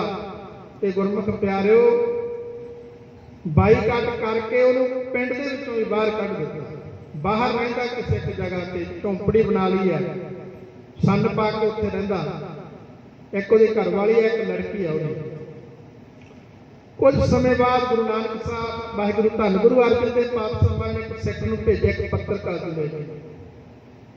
ਤੇ ਗੁਰਮੁਖ ਪਿਆਰਿਓ ਗੁਰੂ ਸਾਹਿਬ ਕਹਿਣ ਲੱਗੇ ਪੱਤਰਕਾਰ ਨੂੰ ਦੇਣੀ ਆ ਤੇ ਉਹ ਤੋਂ ਭੇਟਾ ਲੈਣੀ ਆ, ਪਹਿਲਾਂ ਮਾਇਆ ਕੁਝ ਲੈ ਕੇ ਫਿਰ ਉਹਨੂੰ ਇਹ ਪੱਤਰਕਾਰ ਦੇਣੀ ਹੈ। ਇਸ ਤਰ੍ਹਾਂ 2 ਵਾਰੀ ਉਹ ਸਿੱਖ ਗਿਆ ਭਾਈ ਤੀਰਥੇ ਕੋਲ ਤੇ ਉਹਨੂੰ ਤੋਂ ਪਹਿਲਾਂ ਮਾਇਆ ਲਈ, ਬੜਾ ਗਰੀਬ ਸੀ ਗੁਰਮੁਖ ਪਿਆਰਿਓ। ਪਹਿਲਾਂ ਘਰਵਾਲੀ ਦੇ ਕੁਝ ਗਹਿਣੇ ਘਰ ਦੇ ਵਿੱਚ ਸਨ, ਉਹ ਵੇਚ ਕੇ ਗੁਰੂ ਸਾਹਿਬ ਦਾ ਜਿਹੜਾ ਹੁਕਮਨਾਮਾ ਸੀ ਉਹ ਲਿਆ ਤੇ ਪੜ੍ਹਿਆ। ਔਰ ਗੁਰੂ ਸਾਹਿਬ ਨੇ ਤੇ ਸੱਦਿਆ ਨਹੀਂ ਸੀ। ਤੇ ਉਸ ਸਮੇਂ ਫਿਰ ਦੂਸਰੀ ਵਾਰ ਆਪਣੀ ਲੜਕੀ ਜਿਹੜੀ ਸੀ ਉਹਨੂੰ ਗੁਰਮੁਖ ਪਿਆਰਿਓ ਕਿਸੇ ਦੇ ਕੰਮ ਤੇ ਲਾ ਕੇ ਤੇ ਪੈਸੇ ਲੈ ਕੇ ਫਿਰ ਪੱਤਰਕਾ ਲਈ ਹੁਕਮਨਾਮਾ ਸਾਹਿਬ ਲਿਆ। ਤੇ ਗੁਰੂ ਸਾਹਿਬ ਜੀ ਦਾ ਹੁਕਮਨਾਮਾ ਪੜ੍ਹ ਕੇ ਫਿਰ ਗੁਰੂ ਸਾਹਿਬ ਜੀ ਨੂੰ ਬੁਲਾਇਆ ਉੱਥੇ ਵੀ ਤੂੰ ਹੁਣ ਅੰਮ੍ਰਿਤਸਰ ਸਾਹਿਬ ਆ ਜਾ। ਅੰਮ੍ਰਿਤਸਰ ਸਾਹਿਬ ਚਲਿਆ ਗਿਆ। ਅੰਮ੍ਰਿਤਸਰ ਸਾਹਿਬ ਗੁਰੂ ਸਾਹਿਬ ਦੇ ਚਰਨਾਂ ਵਿੱਚ ਗਿਆ। ਮਹਾਰਾਜ ਕਹਿੰਦੇ ਭਾਈ ਸੇਵਾ ਕਰਿਆ ਕਰ। ਇਹ ਨਹੀਂ ਕਿ ਇਹਨੂੰ ਪਹਿਲੀ ਸਿੱਖੀ ਦੇ ਦਿੱਤੀ ਆ, ਮਹਾਰਾਜ ਕਹਿੰਦੇ ਸੇਵਾ ਕਰਿਆ ਕਰ। ਹੁਣ ਸੇਵਾ ਕੀ ਕਰਦਾ? ਉੱਥੇ ਜਿੰਨੇ ਵੀ ਸਿੱਖ ਨੇ ਮਹਾਰਾਜ ਜੀ ਸਾਰੇ ਸੇਵਾ ਦਾ ਸਿੱਖਾਂ ਦੀਆਂ ਡਿਊਟੀਆਂ ਲੱਗੀਆਂ ਗਈਆਂ ਨੇ। ਭਾਈ ਬਹਿਲੋ ਇਹ ਵੀ ਸੇਵਾ ਕਰਦੇ ਨੇ। ਜਿਹੜਾ ਭਾਈ ਬਹਿਲੋ ਸੀ ਇਹ ਵੀ ਪਹਿਲਾਂ ਸਖੀ ਸਰਵਰ ਦਾ ਉਪਾਸਕ ਸੀ। ਇਹ ਵੀ ਇਹਦੇ ਘਰੇ ਵੀ ਪੀਰਖਾਨਾ ਸੀ। ਇਹ ਵੀ ਗੁਰਮੁਖ ਪਿਆਰਿਓ ਗੁਰੂ ਅਰਜਨ ਸਾਹਿਬ ਮਹਾਰਾਜ ਦਾ ਸਿੱਖ ਬਣਿਆ ਸੀ। ਗੁਰੂ ਅਰਜਨ ਸਾਹਿਬ ਮਹਾਰਾਜ ਦੇ ਜਿੰਨੇ ਵੱਡੇ ਵੱਡੇ ਸਿੱਖ ਨੇ ਵੀ ਸਖੀ ਸਰਵਰ ਦੇ ਮੰਨਣ ਵਾਲੇ ਸਨ। ਗੁਰੂ ਸਾਹਿਬ ਨੇ ਬੜਾ ਵੱਡਾ ਪ੍ਰਚਾਰ ਕੀਤਾ ਸੀ। ਧੰਨ ਗੁਰੂ ਅਰਜਨ ਦੇਵ ਪਾਤਸ਼ਾਹ ਮਹਾਰਾਜ ਜੀ ਨੇ ਸਿੱਖੀ ਦਾ। ਭਾਈ ਬਹਿਲੋ ਦੀ ਜਿਹੜੀ ਸੇਵਾ ਸੀ ਉਹ ਜਦੋਂ ਅੰਮ੍ਰਿਤਸਰ ਸਾਹਿਬ ਦੀ ਸੇਵਾ ਚੱਲਦੀ ਸੀ, ਇੱਟਾਂ ਪੱਕਦੀਆਂ ਸਨ, ਉੱਥੇ ਜਿਹੜੇ ਆਵੇ ਲੱਗੇ ਸੀ ਉਹਨਾਂ ਦੇ ਵਿੱਚ ਲੱਕੜਾਂ ਬਾਲਣ ਪਾਉਣ ਦੀ ਸੀ। ਭਾਈ ਹੰਦਾਲ ਜੀ ਵਰਗੇ ਆਟਾ ਗੁੰਨਣ ਦੀ ਸੇਵਾ ਕਰਦੇ ਸਨ ਤੇ ਹੋਰ ਗੁਰਮੁਖ ਪਿਆਰਿਓ ਕਿੰਨੇ ਹੀ ਸੇਵਾਦਾਰ ਨੇ। ਭਾਈ ਸਾਲੋ ਜੀ ਵਰਗੇ, ਉਹਨਾਂ ਦੇ ਵਿੱਚੋਂ ਹੀ ਇਹ ਭਾਈ ਤੀਰਥਾ ਜਿਹੜਾ ਇਹਦੀ ਵੀ ਸੇਵਾ ਲਾਈ ਵੀ ਤੂੰ ਲੰਗਰ ਦੇ ਵਾਸਤੇ ਲੱਕੜਾਂ ਲੈ ਕੇ ਆਉਣੀਆਂ। ਲੱਕੜਾਂ ਲੈ ਕੇ ਆਉਣੀਆਂ ਤੇ ਲੈ ਕੇ ਵੀ ਸੁੱਕੀਆਂ ਲੱਕੜਾਂ ਆਉਣੀਆਂ ਲੰਗਰ ਦੇ ਵਾਸਤੇ। ਹੁਣ ਇਹ ਕੀ ਕਰਦਾ? ਲੰਗਰ ਦੇ ਵਾਸਤੇ ਲੱਕੜਾਂ ਲੈ ਕੇ ਆਉਂਦਾ ਤੇ ਆ ਕੇ ਲੰਗਰ ਦੇ ਵਿੱਚੋਂ ਪ੍ਰਸਾਦਾ ਛਕ ਕੇ ਆਰਾਮ ਕਰਦਾ। ਫਿਰ ਗੁਰੂ ਸਾਹਿਬ ਜੀ ਨੇ ਇੱਕ ਦਿਨ ਬੁਲਾਇਆ। ਮਹਾਰਾਜ ਕਹਿੰਦੇ ਭਾਈ ਤੀਰਥੇ ਨੂੰ ਬੁਲਾਓ। ਤੀਰਥਾ ਆਇਆ। ਹਾਂਜੀ ਮਹਾਰਾਜ। ਮਹਾਰਾਜ ਕਹਿੰਦੇ ਭਾਈ ਕੀ ਕਰਦਾ ਹੁੰਦਾ? ਕਹਿੰਦਾ ਮਹਾਰਾਜ ਆਪ ਜੀ ਦੀ ਡਿਊਟੀ ਲਾਈ ਆ, ਸੇਵਾ ਲਾਈ ਆ, ਲੱਕੜਾਂ ਲੈ ਕੇ ਆਉਣਾ ਲੰਗਰ ਵਾਸਤੇ। ਮਹਾਰਾਜ ਕਹਿੰਦੇ ਫਿਰ ਪ੍ਰਸਾਦਾ ਕਿੱਥੇ ਛਕਦਾ? ਕਹਿੰਦਾ ਮਹਾਰਾਜ ਲੰਗਰ ਤੋਂ ਹੀ ਛਕ ਲਈਦਾ। ਮਹਾਰਾਜ ਕਹਿੰਦੇ ਫਿਰ ਇਹ ਤਾਂ ਠੀਕ ਨਹੀਂ ਵੀ ਜਿੰਨੀ ਕੁ ਸੇਵਾ ਕਰਦਾ ਉਹਨਾਂ ਨੂੰ ਖਾ ਲੈਣਾ ਲੰਗਰ ਦੇ ਵਿੱਚੋਂ। ਕਹਿੰਦੇ ਇਸ ਤਰ੍ਹਾਂ ਨਾ ਕਰਿਆ ਕਰ। ਫਿਰ ਗੁਰਮੁਖ ਪਿਆਰਿਓ ਕਹਿੰਦੇ ਇਤਿਹਾਸ ਦੱਸਦਾ ਵੀ ਦੋ ਭਰੀਆਂ ਲੱਕੜਾਂ ਇਕੱਠੀਆਂ ਕਰਦਾ ਸੀ। ਇੱਕ ਭਰੀ ਲਿਆ ਕੇ ਲੰਗਰ ਦੇ ਵਿੱਚ ਪਾ ਦੇਣੀ ਤੇ ਇੱਕ ਭਰੀ ਲੱਕੜਾਂ ਦੀ ਲਿਆ ਕੇ ਉਹਨੇ ਵੇਚ ਕੇ ਉਹਦਾ ਆਪਦਾ ਪ੍ਰਸਾਦਾ ਪਾਣੀ ਸਕਦਾ ਸੀ। ਤੇ ਇੱਕ ਦਿਨ ਕੀ ਹੋਇਆ? ਲੱਕੜਾਂ ਲਈ ਆ ਰਿਹਾ ਵਾ। ਇਸ ਤਰ੍ਹਾਂ ਕਾਫੀ ਸਮਾਂ ਲੰਘ ਗਿਆ। ਲੱਕੜਾਂ ਲਈ ਆਉਂਦਾ ਤੇ ਗੁਰਮੁਖ ਪਿਆਰਿਓ ਹਨੇਰੀ ਆ ਗਈ ਆ। ਅੱਖਾਂ ਦੇ ਵਿੱਚ ਮਿੱਟੀ ਘੱਟਾ ਪੈ ਗਿਆ। ਰਸਤੇ ਦੇ ਵਿੱਚ ਜਦੋਂ ਆਉਂਦਾ ਤੁਰਿਆ ਲੱਕੜਾਂ ਦਾ ਭਾਰ ਸਿਰ ਤੇ ਚੁੱਕਿਆ। ਉੱਥੇ ਇੱਕ ਖੂਹ ਸੀ, ਮੌਣ ਤੋਂ ਬਿਨਾਂ ਸੱਖਣਾ ਖੂਹ ਜਿਹੜਾ, ਤੇ ਉਹ ਹਨੇਰੀ ਅੱਖਾਂ ਦੇ ਵਿੱਚ ਮਿੱਟੀ ਘੱਟਾ ਪੈਣ ਕਰਕੇ ਪਤਾ ਨਾ ਲੱਗਿਆ ਉਸ ਖੂਹ ਦੇ ਵਿੱਚ ਭਾਈ ਮੱਝ ਜੀ ਡਿੱਗ ਪਏ ਨੇ। ਤੇ ਗੁਰਮੁਖ ਪਿਆਰੇ ਇਹ ਖੂਹ ਅੱਜ ਵੀ ਹੈ ਉੱਥੇ। ਜਦੋਂ ਆਪਾਂ ਤਰਨਤਾਰਨ ਸਾਹਿਬ ਤੋਂ ਅੰਮ੍ਰਿਤਸਰ ਸਾਹਿਬ ਜਾਂਦੇ ਆ, ਰੇਲਵੇ ਲਾਈਨ ਜਿਹੜੀ ਆਉਂਦੀ ਉਹ ਤੋਂ ਪਹਿਲਾਂ ਉੱਥੇ ਗੇਟ ਬਣਿਆ ਹੋਇਆ ਸੱਜੇ ਪਾਸੇ ਖੂਹ ਭਾਈ ਮੱਝ ਜੀ ਦਾ। ਤੇ ਮੇਨ ਰੋਡ ਤੋਂ ਥੋੜਾ ਜਿਹਾ ਹਟਵਾ ਹੈ, ਤਕਰੀਬਨ 10 ਕਿਲੋਮੀਟਰ ਹੈ, ਅੰਮ੍ਰਿਤਸਰ ਸਾਹਿਬ ਦੇ ਵਿੱਚ ਹੀ ਹੈ। ਤੇ ਉੱਥੋਂ ਗੁਰਮੁਖ ਪਿਆਰੇ ਉਹ ਖੂਹ ਜਿਹੜਾ ਹੈ, ਉਸ ਖੂਹ ਦੇ ਵਿੱਚ ਭਾਈ ਤੀਰਥਾ ਜਿਹੜਾ ਸੀ ਉਹ ਡਿੱਗ ਪਿਆ। ਪਰ ਉੱਥੇ ਇਸ ਭਾਈ ਤੀਰਥੇ ਦਾ ਨਾਮ ਮੰਝ ਪ੍ਰਸਿੱਧ ਹੋ ਗਿਆ ਸੀ। ਭਾਈ ਤੀਰਥੇ ਦਾ ਨਾਮ ਮੰਝ ਪੈ ਗਿਆ ਸੀ, ਕਿਉਂਕਿ ਕਈ ਵਾਰੀ ਆਪਾਂ ਜਿਹੜਾ ਕਿਸੇ ਦਾ ਕੋਈ ਪਿੰਡ ਹੁੰਦਾ ਉਸ ਪਿੰਡ ਦਾ ਨਾਂ ਲੈ ਕੇ ਉਹਨੂੰ ਬੁਲਾਉਣ ਲੱਗ ਜਾਂਦੇ ਆ। ਤੇ ਭਾਈ ਤੀਰਥੇ ਨੂੰ ਉੱਥੇ ਭਾਈ ਮੰਝ ਕਹਿ ਕੇ ਬੁਲਾਉਣ ਲੱਗ ਗਏ ਸਨ ਸਾਰੇ। ਹੁਣ ਇਹ ਭਾਈ ਤੀਰਥਾ ਭਾਈ ਮੰਝ ਜਿਹੜਾ ਹੈ ਉਹ ਖੂਹ ਦੇ ਵਿੱਚ ਡਿੱਗਿਆ। ਖੂਹ ਦੇ ਵਿੱਚ ਡਿੱਗਿਆ ਹੋਇਆ ਗੁਰੂ ਸਾਹਿਬ ਨੂੰ ਯਾਦ ਕਰੀ ਜਾ ਰਿਹਾ। ਧੰਨ ਗੁਰੂ ਅਰਜਨ ਦੇਵ ਪਾਤਸ਼ਾਹ ਮਹਾਰਾਜ, ਧੰਨ ਗੁਰੂ ਨਾਨਕ ਦੇਵ ਪਾਤਸ਼ਾਹ, ਧੰਨ ਗੁਰੂ ਰਾਮਦਾਸ ਮਹਾਰਾਜ ਗੁਰੂ ਸਾਹਿਬ ਨੂੰ ਯਾਦ ਕਰਦਾ। ਸਿਰ ਤੇ ਲੱਕੜਾਂ ਉਵੇਂ ਹੀ ਚੁੱਕੀ ਖੜਾ ਵਾ। ਪਾਣੀ ਥੋੜਾ ਸੀ ਕਿਤੇ ਖੂਹ ਦੇ ਵਿੱਚ, ਤੇ ਗੁਰਮੁਖ ਪਿਆਰੇ ਉਵੇਂ ਹੀ ਲੱਕੜਾਂ ਨੇ ਡਿੱਗਣ ਨਹੀਂ ਦਿੱਤੀਆਂ। ਤੇ ਨਾਲ ਲੱਗਿਆ ਖੜਾ ਤੇ ਵਾਹਿਗੁਰੂ ਵਾਹਿਗੁਰੂ ਕਰਦਾ, ਕਿਤੇ ਯਾਦ ਕਰਦਾ ਸੱਚੇ ਪਾਤਸ਼ਾਹ ਤੁਸੀਂ ਕਿੰਨਿਆਂ ਦੀ ਭਗਤਾਂ ਦੀ ਪੈਜ ਰੱਖੀ ਆ, ਹੁਣ ਮੇਰੇ ਤੇ ਵੀ ਕਿਰਪਾ ਕਰੋ, ਹੁਣ ਮੇਰੀ ਬੇਵੱਸ ਹੋ ਗਈ ਹੈ। ਇਸ ਤਰ੍ਹਾਂ ਜਦੋਂ ਬੇਨਤੀਆਂ ਕਰਦਾ ਤੇ ਗੁਰਮੁਖ ਪਿਆਰੇ ਜਦੋਂ ਕੋਈ ਅੰਦਰੋਂ ਪੁਕਾਰ ਕਰਦਾ ਨਾ, ਫਿਰ ਉਹਦੇ ਦਰ ਤੇ ਸੁਣੀ ਜਾਂਦੀ ਆ। ਆਪਾਂ ਕਹਿੰਦੇ ਨੇ ਸਾਡੀਆਂ ਅਰਦਾਸਾਂ ਨਹੀਂ ਸੁਣੀਆਂ ਜਾਂਦੀਆਂ, ਅਸੀਂ ਅਰਦਾਸ ਕਰਾਈ ਸਾਡਾ ਵੀ ਕੰਮ ਹੋਇਆ। ਸਾਡੀ ਅਜੇ ਭਾਵਨਾ ਹੀ ਨਹੀਂ ਹੁੰਦੀ ਅਰਦਾਸ ਦੀ। ਜਦੋਂ ਸਾਡੀ ਅਰਦਾਸ ਕਰਨ ਦੇ ਅੰਦਰਲੀ ਭਾਵਨਾ ਬਣ ਗਈ ਨਾ, ਇੱਥੇ ਤਾਂ ਫਿਰ ਇੱਕ ਲਫ਼ਜ਼ ਬੋਲੇ ਹੀ ਪ੍ਰਮਾਣ ਹੋ ਜਾਂਦਾ। ਫਿਰ ਬਾਹਲਾ ਕੁਝ ਕਹਿਣਾ ਨਹੀਂ ਪੈਂਦਾ। ਜਦੋਂ ਅੰਦਰੋਂ ਭਿੱਜ ਕੇ ਕੋਈ ਅਰਦਾਸ ਕਰਦਾ, ਮਹਾਰਾਜ ਕਹਿੰਦੇ ਬਿਰਥੀ ਕਦੇ ਨਾ ਹੋਵੇ ਜਨ ਕੀ ਅਰਦਾਸ। ਔਖਾ ਹੈ ਜਨ ਬਣਨਾ। ਅਰਦਾਸਾਂ ਤਾਂ ਅਸੀਂ ਵੀ ਪਤਾ ਨਹੀਂ ਕਿੰਨੀਆਂ ਕਰ ਦਿੰਦੇ ਹਾਂ ਦਿਨ ਦੇ ਵਿੱਚ, ਪਰ ਗੁਰਮੁਖ ਪਿਆਰੋ ਕਿਤੇ ਜਨ ਬਣ ਕੇ ਅਰਦਾਸ ਹੋ ਜਾਵੇ, ਭਾਵਨਾ ਦੇ ਨਾਲ ਅਰਦਾਸ ਹੋ ਜਾਵੇ ਗੁਰੂ ਦੇ ਚਰਨਾਂ ਵਿੱਚ, ਉਹ ਗੁਰੂ ਦੇ ਦਰ ਤੇ ਪ੍ਰਵਾਨ ਹੁੰਦੀ ਹੈ। ਤੇ ਹੁਣ ਉਹ ਭਾਈ ਮੰਝ ਉੱਥੇ ਖੂਹ ਦੇ ਵਿੱਚ ਖੜਾ ਅਰਦਾਸਾਂ ਕਰਦਾ, ਤੇ ਗੁਰੂ ਸਾਹਿਬ ਨੂੰ ਗੁਰਮੁਖ ਪਿਆਰਿਓ ਅਰਦਾਸ ਪਹੁੰਚੀ ਆ ਸਤਿਗੁਰਾਂ ਦੇ ਕੋਲ, ਤੇ ਮਹਾਰਾਜ ਉਸੇ ਸਮੇਂ ਕਹਿੰਦੇ ਪੈਰਾਂ ਦੇ ਵਿੱਚ ਜੋੜਾ ਨਹੀਂ ਪਾਇਆ। ਗੁਰੂ ਅਰਜਨ ਸਾਹਿਬ ਮਹਾਰਾਜ ਕਹਿੰਦੇ ਭਾਈ ਰੱਸੇ ਲੈ ਕੇ ਆਓ। ਚਲੋ, ਤੇ ਗੁਰੂ ਸਾਹਿਬ ਆਪ ਭੱਜੇ ਆਉਂਦੇ ਨੇ ਗੁਰੂ ਅਰਜਨ ਦੇਵ ਪਾਤਸ਼ਾਹ ਮਹਾਰਾਜ, ਤੇ ਖੂਹ ਦੇ ਕੋਲ ਕਹਿੰਦੇ ਪਹੁੰਚੇ ਨੇ। ਉਸ ਸਮੇਂ ਜਦੋਂ ਖੂਹ ਦੇ ਕੋਲ ਪਹੁੰਚੇ, ਮਹਾਰਾਜ ਕਹਿਣ ਲੱਗੇ ਭਾਈ ਮੰਝ ਆ ਲੱਕੜਾਂ ਸਿੱਟਦੇ, ਕਹਿੰਦੇ ਤੂੰ ਰੱਸਾ ਇੱਥੇ ਸਿੱਟ ਦਿਆ ਤੇ ਰੱਸੇ ਦੇ ਨਾਲ ਤੂੰ ਬਾਹਰ ਨਿਕਲਿਆ। ਕਹਿਣ ਲੱਗਿਆ ਸੱਚੇ ਪਾਤਸ਼ਾਹ ਮਹਾਰਾਜ ਲੱਕੜਾਂ ਕਿਵੇਂ ਸਿੱਟਣਾ, ਤੁਹਾਡਾ ਹੁਕਮ ਆ ਵੀ ਲੱਕੜਾਂ ਜਿਹੜੀਆਂ ਨੇ ਉਹ ਲੰਗਰ ਦੇ ਵਿੱਚ ਸੁੱਕੀਆਂ ਆਉਣੀਆਂ ਚਾਹੀਦੀਆਂ। ਮਹਾਰਾਜ ਅਜੇ ਇਹ ਲੱਕੜਾਂ ਗਿੱਲੀਆਂ ਨਹੀਂ ਹੋਈਆਂ, ਸਤਿਗੁਰੂ ਜੀ ਪਹਿਲਾਂ ਤੁਸੀਂ ਇਹਨਾਂ ਲੱਕੜਾਂ ਨੂੰ ਬਾਹਰ ਕੱਢੋ, ਫਿਰ ਬਾਅਦ ਦੇ ਵਿੱਚ ਮੈਂ ਬਾਹਰ ਨਿਕਲਾਂਗਾ। ਇਸ ਤਰ੍ਹਾਂ ਗੁਰੂ ਅਰਜਨ ਦੇਵ ਪਾਤਸ਼ਾਹ ਮਹਾਰਾਜ ਨੂੰ ਕਹਿ ਰਿਹਾ ਭਾਈ ਮੰਝ। ਭਿੱਜ ਜਾਣ ਨਾਲ ਲੰਗਰ ਦੀਆਂ ਲੱਕੜਾਂ, ਸੇਵਾ ਚ ਨਾ ਪੈ ਜੇ ਭੰਗੜਾ। ਜਾਣ ਨਾਲ ਲੰਗਰ ਦੀਆਂ ਲੱਕੜਾਂ, ਸੇਵਾ ਚ ਨਾ ਪੈ ਜੇ ਭੰਗੜਾ।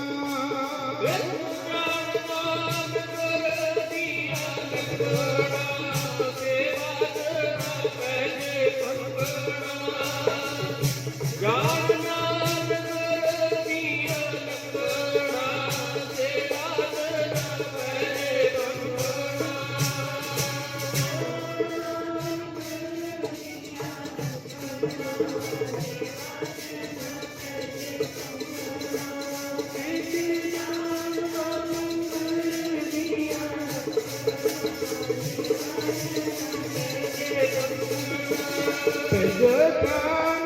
ਲੰਗਰ ਦੀਆਂ ਲੱਕੜਾਂ, ਲੰਗਰ ਦੀਆਂ ਲੱਕੜਾਂ, ਸੇਵਾ ਚ ਨਾ ਪੈ ਜੇ ਭੰਗੜਾ। ਜਾਣ ਨਾਲ ਲੰਗਰ ਦੀਆਂ ਲੱਕੜਾਂ, ਸੇਵਾ ਚ ਨਾ ਪੈ ਜੇ ਭੰਗੜਾ।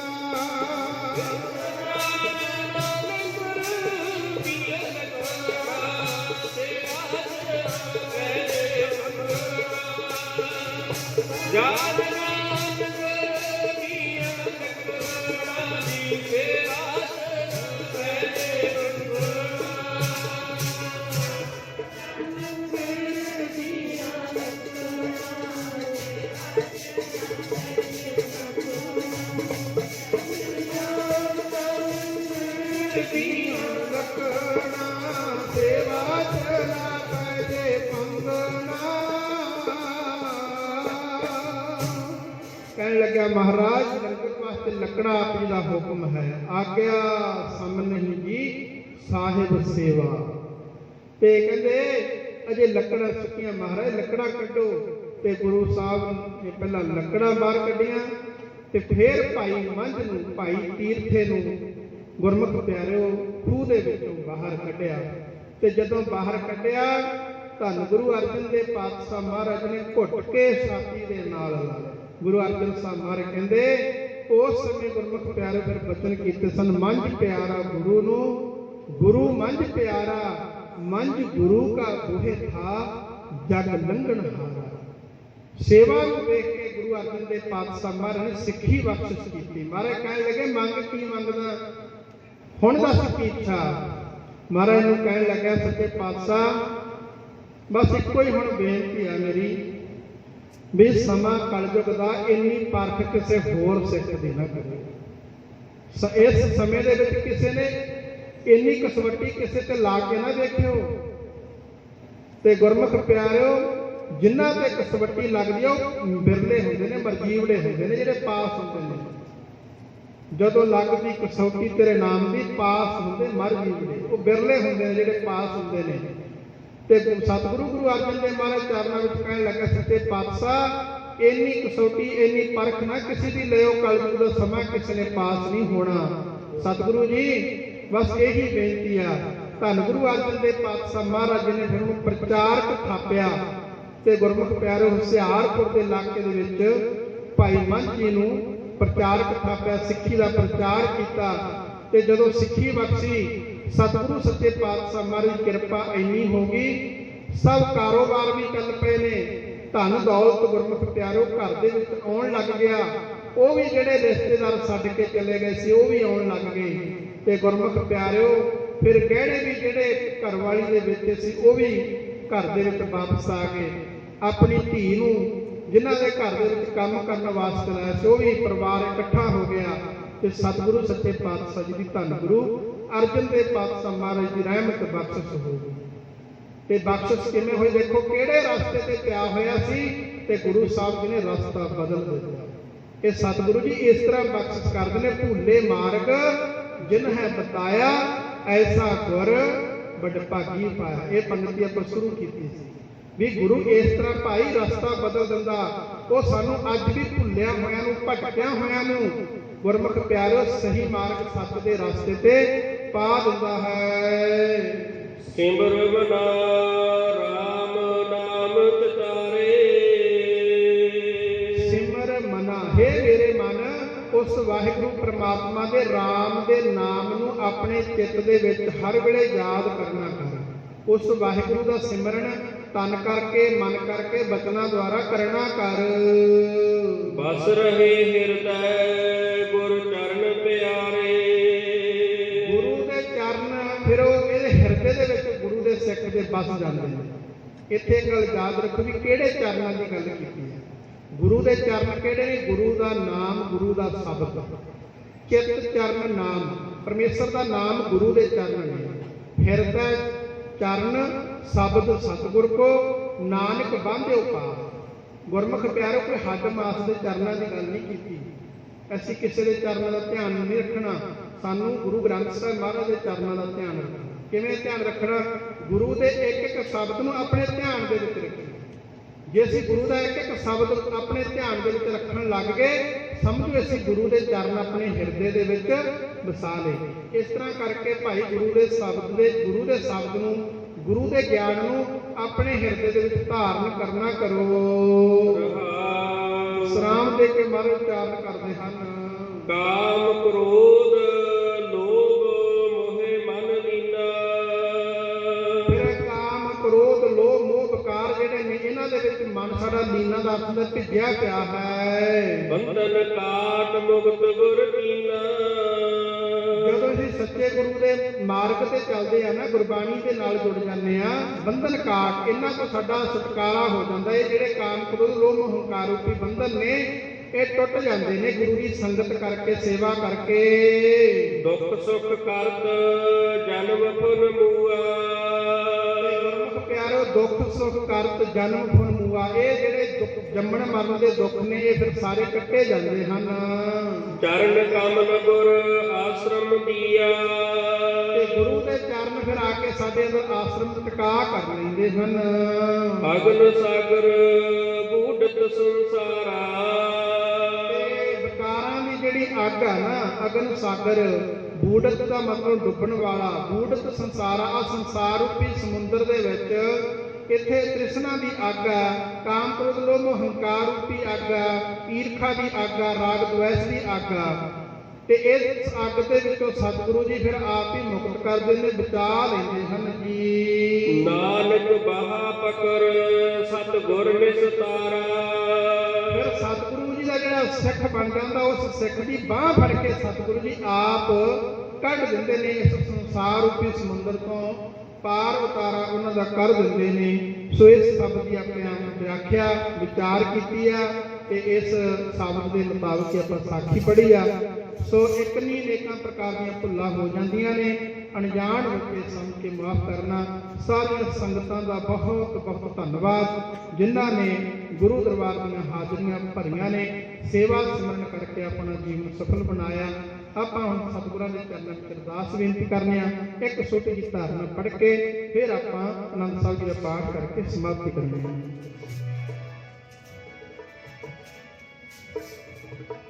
ये भी एक अरदास है जिहड़ी आपां करनी है भी गुरु के चरणों में ये अरदास करिए जिवें भाई मंझ वर्गियां दा भला हो गया कि सतगुरु साडे ते भी किरपा कर।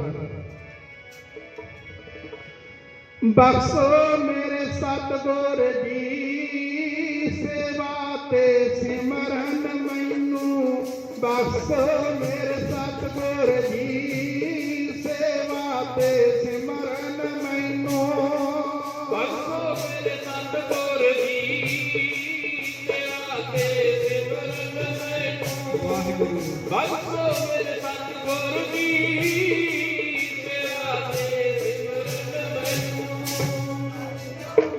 सतगुर जी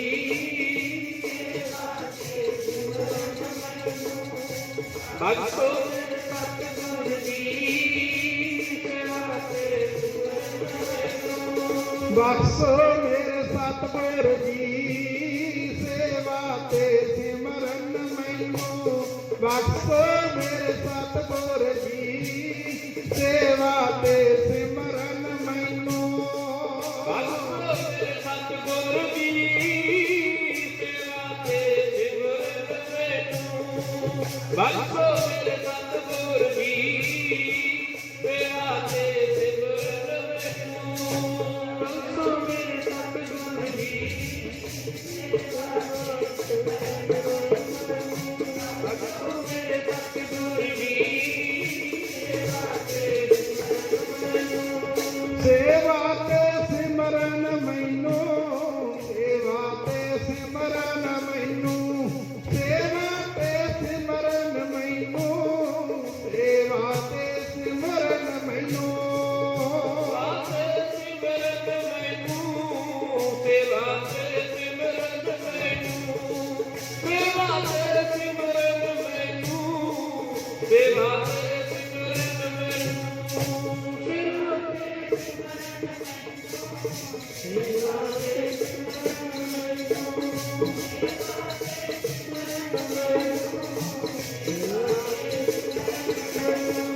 बख्शो मेरे सतगुर जी सेवा ते सिमरन मैनू, बख्शो मेरे सतगुर जी सेवा ते सिमरन मैनू, बख्शो मेरे सतगुर जी सेवा ते सिमरन मैनू, बख्शो मेरे सतगुर जी सेवा ते सिमरन मैनू, बख्शो मेरे सतगुर जी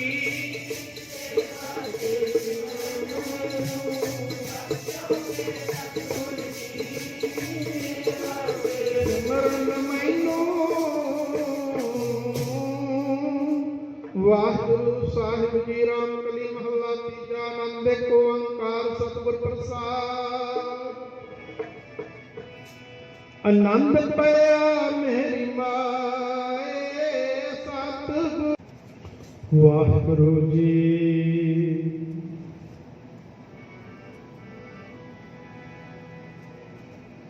सतनाम श्री वाहिगुरू साहिब जी।